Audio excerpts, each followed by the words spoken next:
बहुत सावधानी की जरूरत है। जाके प्रिय न राम वैदेही, तजिए ताहि कोटि बैरीशम, यद्यपि परम स्नेही। यद्यपि वो परम संबंधी है, स्नेही है, पर वो प्रभु से श्रद्धा भाव नहीं रखता है, तो हमें अंदर से उसका बिल्कुल किसी तरह का सम्मान, प्रियता ये नहीं रखनी। अगर हम तनिक भी सम्मान देंगे तो वो हमारे पास बैठेगा और हमारे कानों में जो नहीं पड़ना चाहिए ऐसे शब्द सुनाएगा। अगर हम प्रियता रखते हैं तो उसका असद भाव हमारे पर आक्रमण करेगा। निर्लिप्तता ही परमार्थ की सिद्धि है। जो जितना निर्लिप्त अर्थात ममता रहित, आसक्ति रहित है, वो उतना ही परमार्थ में सुदृढ़ भाव से चल पाएगा। इसलिए उपासक, कलिकाल है, सत्संग मिलना दुर्लभ है, कुसंग की बहुतायत है। सतमार्ग पर चलना बहुत कठिन है, असत का ड्रामा बहुत है, माया की नौटंकी बहुत है, लेकिन सतमार्ग में चलना बहुत कठिन है। सम्यक बोध होना यह बहुत दुर्लभ बात है। किसी एक अंग को जान करके अन्य की निंदा करना, यह अल्पज्ञों का स्वभाव और प्रभाव होता है। जहां प्रेम रस में प्रवेश पाने के लिए वेद का भी त्याग है, लोक की त्याग की क्या बात। वेदान्नपि सन्न्यस्ति, स्वयं भगवान की श्वासों से भगवान वेद का प्रादुर्भाव हुआ। वही भगवान श्री कृष्णचंद्र जी के रूप में कह रहे हैं, त्रिगुण विषया वेदा निस्त्रिगुण भवार्जुन। जहां वेद त्रिगुण के अंतर्गत की बात करते हैं, उनका त्याग कर दो और त्रिगुणातीत हो जाओ, वेदातीत हो जाओ। सम्यक बोध ना होने के कारण वो एक सिद्धांत को पकड़कर अन्य सब की निंदा करने लगता है, वो अल्पज्ञ है। कहीं भी किसी भी सिद्धांत की निंदा करने की आवश्यकता नहीं, क्योंकि सब सिद्धांत, सब मार्ग, सब उपासनाएं उसी एक परमात्मा की है। अपनी उपासना को अपने लिए सर्वश्रेष्ठ मान करके तन्मयता पूर्वक उसमें लगो, तो आपको पता चल जाएगा कि एक ही है जो अनेक रूपों में भास रहा है। अगर हम किसी की निंदा करते हैं तो हम अपने आराध्य देव की करते हैं, अपनी आत्मा की निंदा करते हैं। नहीं समझ पाते ये अज्ञानी जन। इसलिए संग बहुत सोच समझ के किया जाए। किसी भी रूप में कुसंग हो सकता है, कोई भी हो। जो हमारी मति को हमारे इष्ट के नाम रूप लीला धाम सेवा स्वाध्याय इनसे विलग कर दे, वो भारी कुसंग, माया कुसंग फैला रही है। भक्ति का सत्संग, ज्ञान का सत्संग, अष्टांग योग का सत्संग, कर्म योग का सत्संग भगवान ने क्यों वर्णन किया? एक ही बात कह देते। अलग अलग मति है, अलग अलग स्वभाव है, उसके अनुसार वो साधना स्वीकार करेगा, पहुंचेगा उसी परमात्मा के पास। रसास्वादन का भाव विलग है, तत्व में नहीं। ये अज्ञानी जन एक पक्ष की बात जानकर अन्य पक्षों की अवहेलना और निंदा करते रहते हैं। ऐसे जनों की बात नहीं सुननी। जो साधन पक्ष में दृढ़ है वो सावधान रहे कि कहीं साधना का अहंकार ना आ जाए, नहीं भ्रष्ट होने में देर नहीं लगेगी।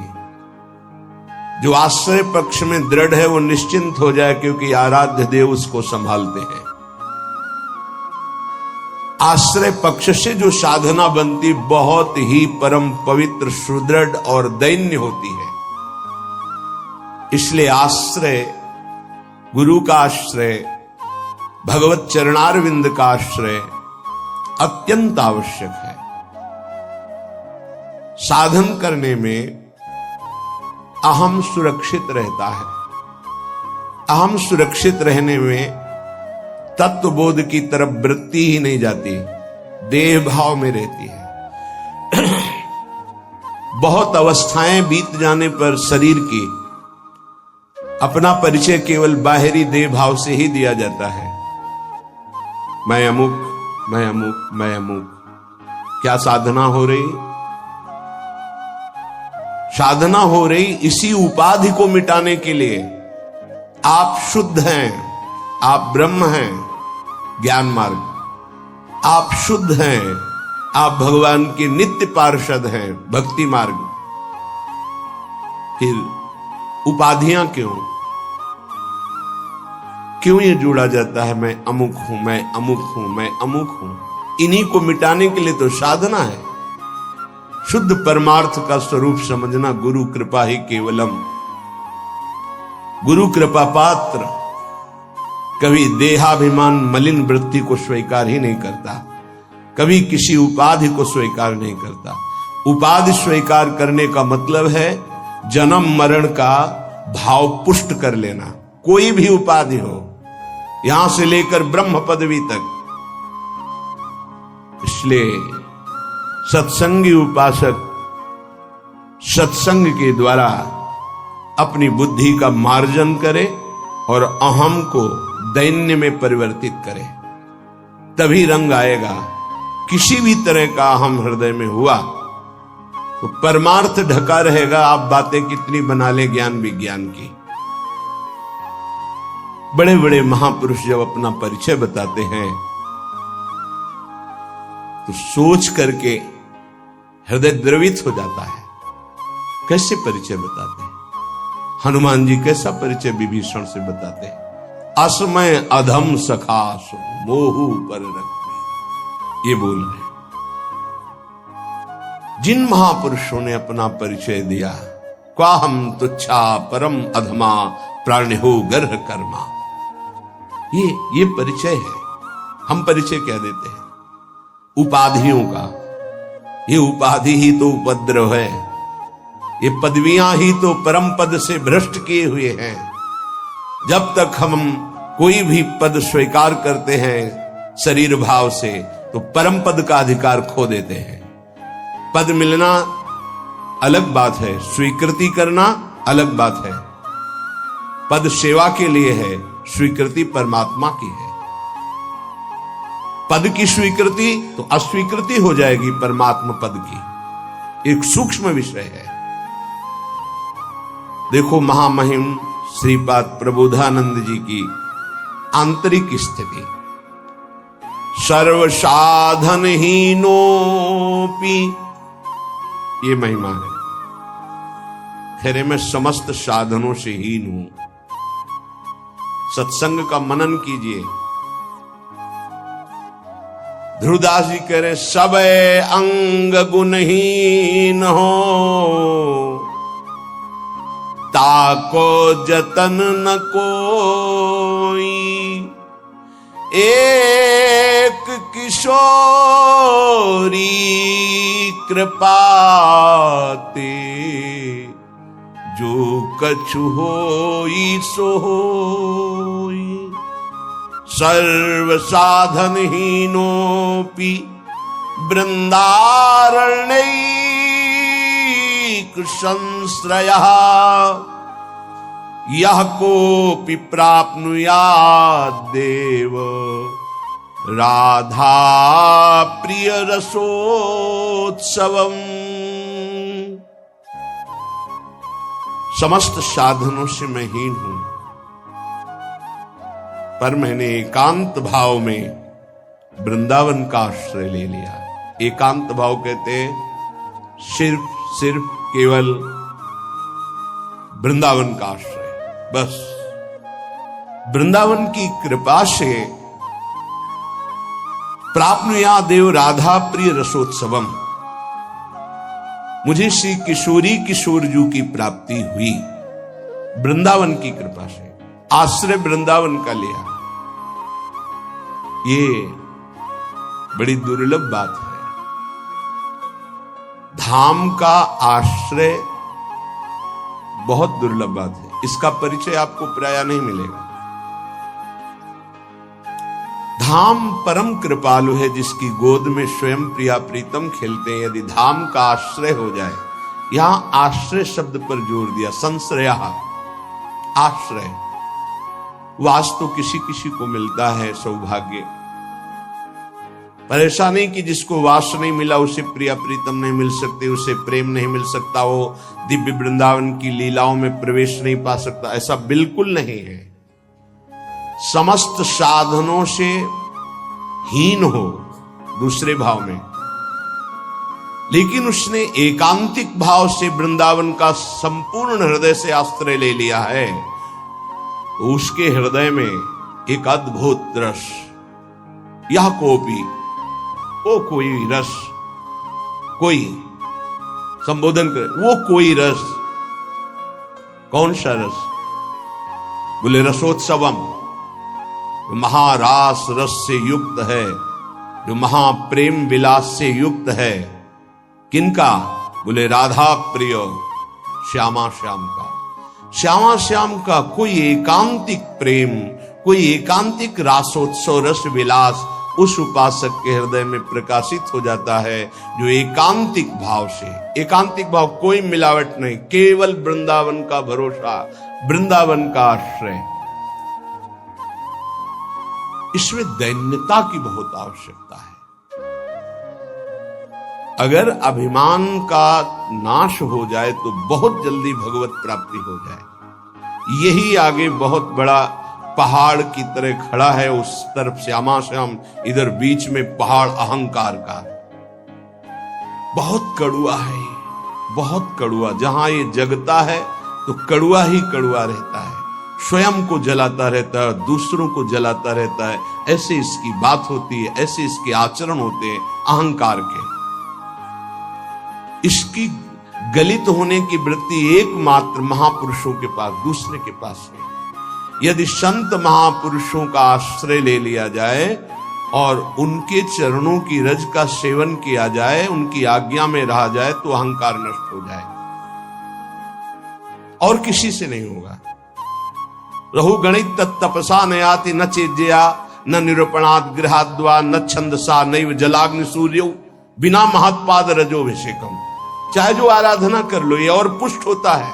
मैंने इतने वर्ष जल में खड़े होकर मंत्र जपा, मैंने ये मैं तिनकी संगति रहत जाति कुल मद सबनन सही, संतत सेवक सदा भजत जे श्री हरिवंशही। जो रसिक महापुरुष है, उनके संग से अहंकार नष्ट हो जाता है। उनकी आज्ञा का पालन, उनकी चरण रज का सेवन, दैन्यता जो प्रियालाल को बहुत प्रिय है, वो जागृत हो जाती है। तभी दिव्य तत्व का अनुभव होता है। देखो, अगर वृंदावन वास हो रहा, किसी भी तरह का कोई अभिमान है, तो आप केवल प्राकृतिक दृश्य देख सकते हैं, चिदानंद नहीं। वृंदावन के तत्व को, रहस्य को, लीला को आप नहीं समझ पाएंगे रहते हुए भी। तो वृंदावन ही दिवस है, तज के सब अभिमान, तृणते नीचो आपको जाने सोई जान।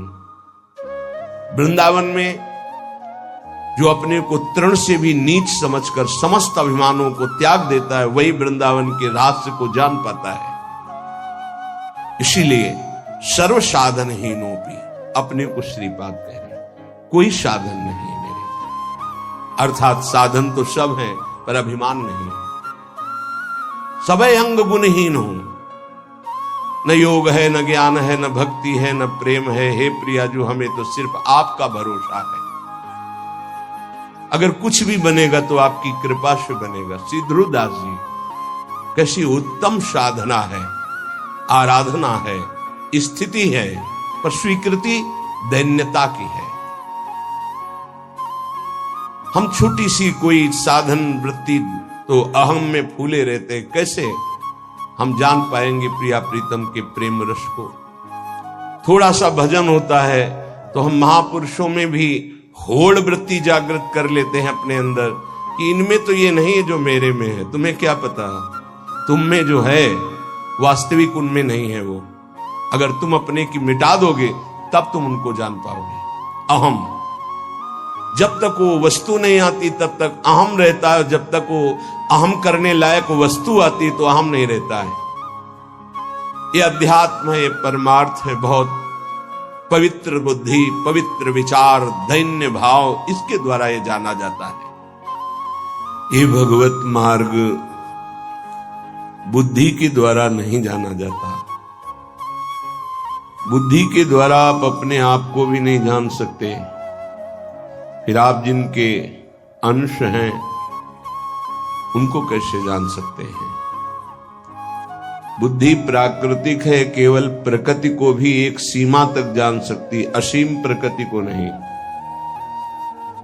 फिर ऐसी अनंत शक्तियां जिनकी हैं, उन परमात्मा को कैसे बुद्धि जान सकती है। बिना साधन के पढ़ लिख कर केवल शास्त्रों से कोई भगवान या भगवत तत्व का बोध या निर्णय नहीं कर सकता। अगर ऐसा होता तो जितने भी महाभागवत, तपस्वी जन, ऋषि जन, ब्रह्म ऋषि जन, इन्होंने फिर व्यर्थ में इतना तितिक्षा की, इतना कष्ट सहा, संयम से रहे। आप मनमानी भोजन करें, मनमानी आचरण करें और ब्रह्म तत्व को जान जाएं, भगवान को जान जाएं, तुम्हारी बुद्धि श्रद्धा और विश्वास से परिपक्व हो जाए, असंभव।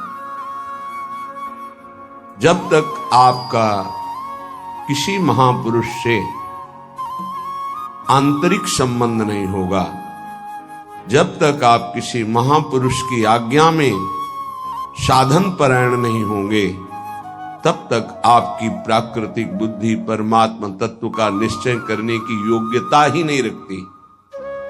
भोगैश्वर्य प्रसक्तानाम तया प्रहृत चेतसाम व्यवसायात्मिका बुद्धि समाधौ न विधीयते, श्री भगवान के वचन है। जिसका चित्त भोग और ऐश्वर्य ने अपहृत कर लिया है, उसकी बुद्धि कभी परमात्मा प्राप्ति की योग्यता ही नहीं रखती, उसमें निश्चय ही नहीं हो सकता। और ऐसी बाहुल्यता है जो भगवान को भी एक कल्पना मानते हैं और माया की कल्पनात्मक वृत्ति को सत्य मानते हैं। इसलिए उपासक सावधान, जो श्री भगवान के तत्व को नहीं जानते, जो श्री भगवान की महिमा को नहीं जानते, जो श्री भगवान को नहीं मानते, हमें उनमें भी भगवत भाव करके उनसे दूरी बना के रखनी है। शरीर भले समीप रहे किसी संबंध के कारण, लेकिन चित्त केवल चित्त चोर प्रभु को दे, तभी जीवन सार्थक हो सकता है। नहीं तो माया ने ऐसे पर्दे लगा रखे कि आपको भ्रम हो जाएगा कि भगवान है भी कि नहीं। ऐसे भ्रमात्मक पुरुषों का संग अपने सत्य मार्ग में बहुत बड़ी बाधा खड़ा कर देगा कि आराध्य देव पे ही संशय हो जाएगा, और संशयात्मा विनश्यति, उसका पतन निश्चित हो जाता है। क्योंकि इस फिसलन वाली माया में कोई रोकता है तो विश्वास ही कण कण में विराजमान, सर्वत्र विराजमान परमात्मा को प्रकाशित कर देता है। विश्वास जितना दृढ़ होता जाएगा, उतना ही परमार्थ पुष्ट होता जाएगा। सत्संग से श्रद्धा और विश्वास बढ़ता है, पुष्ट होता है और उसकी रक्षा भी होती है। कुसंग से श्रद्धा विश्वास नष्ट हो जाता है, परमार्थ ढक जाता है, भगवान कल्पना लगने लगते हैं। इसलिए उपासक ऐसे जनों से दूर बना के रहे जिनके संग से कुमति का बढ़ावा होता है। जाके संग कुमति मति उपजय, करत भजन में भंग, तजोरे मन हरि विमुखन को संग। ये जो हरि से विमुख जन हैं, ये भगवान के रहस्य को नहीं जानते हैं, क्योंकि भगवान के रहस्य को जानने के लिए भगवान में अभिन्न होना, संसार के रहस्य को जानने के लिए संसार से भिन्न होना अत्यंत आवश्यक है।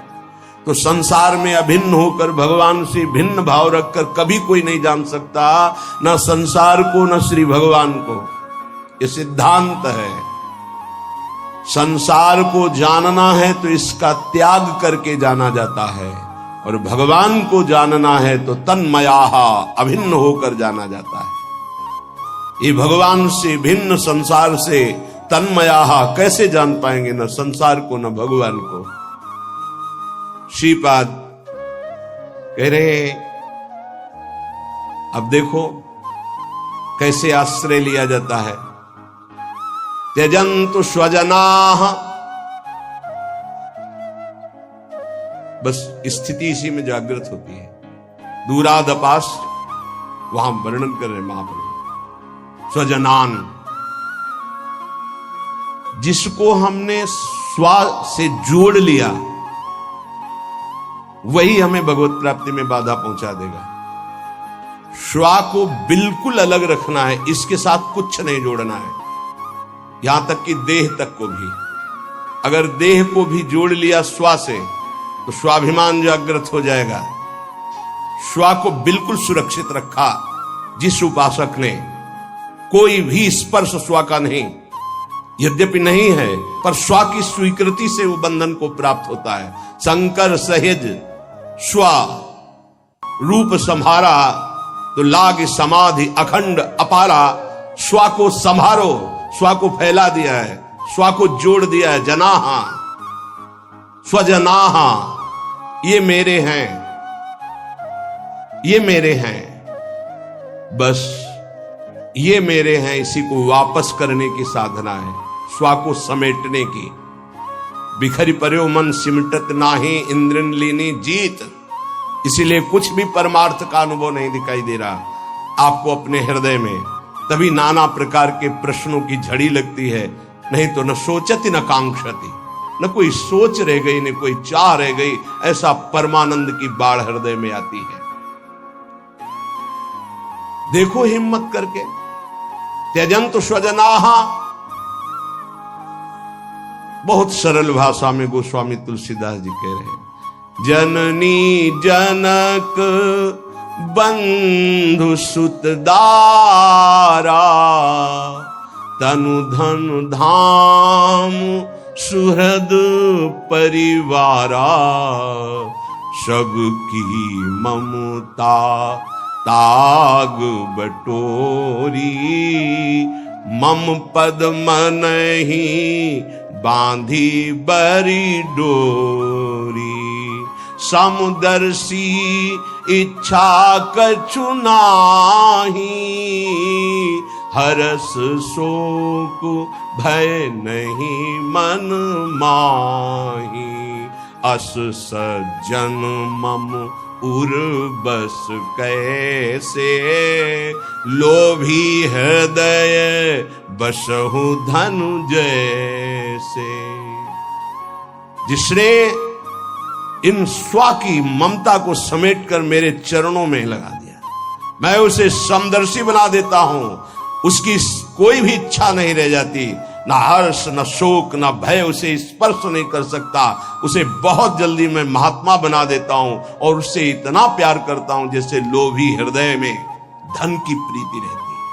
श्री भगवान ये ऐसे थोड़ी बंधन मुक्त हुआ जाता है। त्यजन्तु स्वजनाः, ये जो हमारी ममता, हमारी आसक्ति, हमारा अपनापन, स्वापन शरीर में, शरीर संबंधियों में, शरीर के भोगों में, संपत्ति में है, इसको समेटना होगा। सीधे शब्दों में परमात्मा के सिवा जो भी तुम्हें प्रिय लग रहा है वो सब माया है, प्रकृति है। प्रकृति कभी तुम्हारी हो नहीं सकती, कभी नहीं हो सकती। जैसे ये शरीर तुम्हारा कभी नहीं हो सकता। रोक लो, बाल्यावस्था से यौवन अवस्था आई, यौवन अवस्था से जरावस्था, मृत्यु अवस्था, रोक लो। कुछ भी तुम्हारे हाथ में नहीं है। केवल तुम इस शरीर से विवेक पूर्वक सत्कर्म करके मुक्त हो सकते हो और अज्ञान पूर्वक पाप कर्म करके दुर्गति को प्राप्त हो सकते हो। इतनी छूट तुम्हारे में है। विवेक के द्वारा स्वा को समेटना ही सतमार्ग है। देखो कितना कठिन है। और जिन्होंने गुरुजनों की हृदय से शरण में ले ली, हृदय से समर्पित कर दिया, गुरुजनों ने हृदय से स्वीकार कर लिया, दोनों बातें। जिन्होंने हृदय से गुरुदेव की शरण ले ली, गुरुदेव ने हृदय से स्वीकार कर लिया, सारे बंधन काट दिए। तुम्हें पता भी नहीं चलेगा कि कैसे इतना बड़ा पहाड़ जो ममता आसक्ति का था कैसे छूट गया। त्यजन्तु स्वजनाहा, पहला आश्रय के लिए। कितना कठिन है, आप देख लो। केवल बातें बनाना ज्ञान वैराग्य की नहीं, अपने प्रियजनों की ममता का त्याग कर पाना बहुत कठिन होता है। 20 साल दूर रहने पर भी हृदय में सूक्ष्म राग बना रहता है। वो जब भगवान या गुरुदेव उसका ऑपरेशन करते तभी वो राग रहित होता है। 20 साल दूर रहने पर न संभाषण, न बात, न चीत, न देखना, न सुनना, न खबर, फिर भी वो संस्कार बना रहता है। जब भगवान ऑपरेशन करते तब लगता ये तो केवल कृपा से दूर हो सकता है। हम समझते हैं कि हमारे दूरी रहने से दूर हो जाएगा, नहीं, कृपा से, गुरु कृपा, हरि कृपा, तब सब राग शांत हो जाते हैं। कामम, कितना बड़ा विषय है ये काम, ये बहुत बड़ा है। फिर भी कहते हैं बातें बना लेना बहुत सरल है, इससे मुक्त होना बहुत कठिन है। ये सूक्ष्म से सूक्ष्म और विशाल से विशाल है काम। जब साधना में तन्मयता होती तो सूक्ष्म रूप धारण कर लेता है और हृदय में छुपा रहता है। जब तक भगवत साक्षात्कार नहीं होता, इस शत्रु का संपूर्णतया नाश नहीं होता। जहां भगवान का साक्षात्कार हुआ, निज स्वरूप का बोध हुआ, बस फिर बाधा नहीं। मानो भुना हुआ चना, फिर उसमें अंकुरण नहीं उत्पन्न हो सकता। ऐसे भगवत साक्षात्कार की हुई महात्मा के हृदय में कभी काम स्फुरित नहीं हो सकता। आपको लगेगा कि जैसे कामना युक्त चेष्टा से युक्त रहता है, कि बिना कामना के वो कोई कर्म ही नहीं करता, ऐसे वो कर्म करते तुम्हें दिखाई देंगे, लेकिन वो निर्लिप्त कामना रहित कर्म है। तुम कामना से युक्त होकर के तो तुम उसे कैसे जान सकते हो? एक कामना युक्त होकर के पा रहा है और एक निर्लिप्त होकर पा रहा, पाते दोनों दिखाई देते हैं। इसलिए वहां लिखा विषयान ग्रहणंतु मुंचन्तु वा कामम, पहले त्यजन्तु स्वजनाहा, फिर कामम। ये परम पद आरूढ़ में होने की स्थिति। कामम पीछे आप गीता जी में सुन चुके हैं, ज्ञानियों का नित्य वैरी, महापापात्मा, कभी न तृप्त होने वाला अर्जुन, ये तुम्हारा शत्रु है, इसे मार डालो। काम को, काम को मार देने का मतलब है निष्काम हो जाना। काम अहम में रहता है, अंतःकरण धर्म में। अहम का गलित होना, काम का स्थान ही खत्म हो जाना। अहम का स्थित रहना, काम का। काम के सैकड़ों, हजारों, लाखों रूप हैं। कभी वो मान रूप में प्रकट होता है, कभी प्रतिष्ठा की चाह में, कभी कामिनी की चाह में, कभी कंचन की चाह में। विशेष विशेष इसकी हजारों वृत्तियां हैं। इसको समझ पाना विवेकवानों की बात है, जो भगवद आश्रित हैं। साधारण व्यक्ति तो समझ ही नहीं सकता किसे काम कहते हैं। वो काम को केवल जनेन्द्रीय चेष्टा को ही केवल काम समझता है।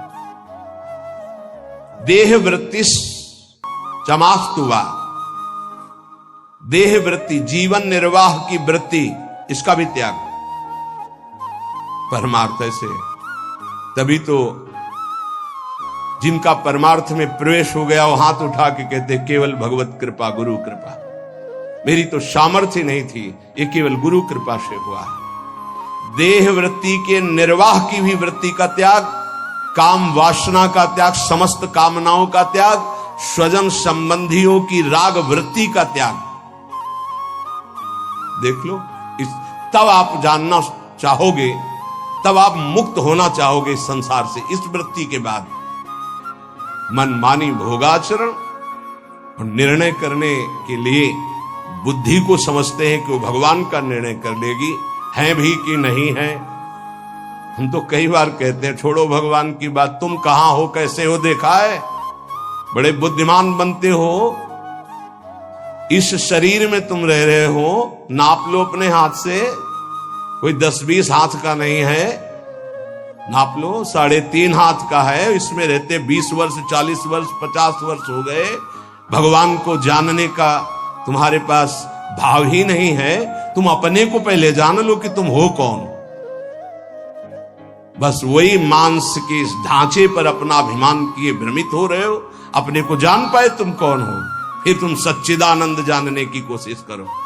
अपने को जान जाओगे तो प्रभु को जान जाओगे, प्रभु को जान जाओगे तो अपने को जान जाओगे। दोनों की एक ही वृत्ति, मम दर्शन फल परम अनुपा, जीव पाव निज से स्वरूपा। अगर अपने को जान गए तो ब्रह्मविद ब्रह्मयु भवति, जान जाओगे ब्रह्म को। ब्रह्म को जान गए तो अपने को पाओ निज सहज स्वरूपा। परमार्थ का पता नहीं, केवल बातें बनाने को परमार्थ माना जाता है। त्यजन्तु स्वजनाः कामम देह वृत्तिश्च मास्तुवा। ये है परम पद का अधिकारी उपासक, जिसने स्वजन संबंधियों के संबंध का त्याग कर दिया अंदर से, भले उनके साथ रहता हो। जिसने काम वृत्ति का सर्वनाश कर दिया, किंचन मात्र कोई भी कामना हृदय में स्फुरित ही नहीं होती, जो अपने शरीर निर्वाह की वृत्ति का भी त्याग कर दिया, वो महापुरुष, वो परम पद में आरूढ़ माना जाता है। देखो कितना कठिन है ये साधन। अब दूसरा लिफ्ट का साधन, यह सीढ़ी का साधन। हम जैसे भी हैं, कामी हैं, क्रोधी हैं, मोही हैं, लोभी हैं, हे श्री जी आपकी है, हे गुरुदेव आपकी है। अब यहां वो छोड़ने की बात नहीं आएगी, वो छोड़ाता हुआ चला जाएगा। फर्स्ट, सेकेंड, थर्ड फ्लोर निकलते चले जा रहे हैं। शांत रस, दास, सख्य, वात्सल्य, कांता, सहचरी पद। वहीं जाके गेट खुला, तब उसको पता चला मैं कहां हूं, बोले सहचरी भाव में, कृपा। बस ये कोई हलचल नहीं, आप बैठ चुके हैं लिफ्ट में, लिफ्ट चल रही है। राधा राधा राधा राधा, मन क्रम वचन त्रिशुद्ध सकल मत, हम श्री हित हरिवंश उपासी। चल रहा है। नहीं, आपने परिवार के राग का त्याग किया, मुझे कुछ पता नहीं। नहीं, आप निष्काम हैं, मुझे कुछ पता नहीं। नहीं, आपने देह वृत्ति का त्याग किया, मुझे इसका भी पता नहीं। तो आपको पता क्या है? गुरुदेव मेरे, श्री जी मेरे। इसे कहते हैं आश्रय। आश्रित है तो आश्रित के समस्त बाधाओं को आश्रय दाता निवारण कर देता है। बहुत प्रवीण कृपालु श्री भगवान है, बहुत ज्ञान समुद्र है। जो हम जन्म जन्म में नहीं त्याग पाते, वो एक सेकंड में छुड़वा देते हैं, एक सेकंड में। इसलिए भरोसो दृढ़ इन चरणन किरो। सब बड़े बड़े हार करके यही फिर बोले, पहले दौड़ लो, थक जाओगे, फिर आके बोलना हरि शरणम हरि शरणम। तुम्हारा सारा ज्ञान विज्ञान जब पूर्ण हो जाए, तब बोलना हरि शरणम हरि शरणम।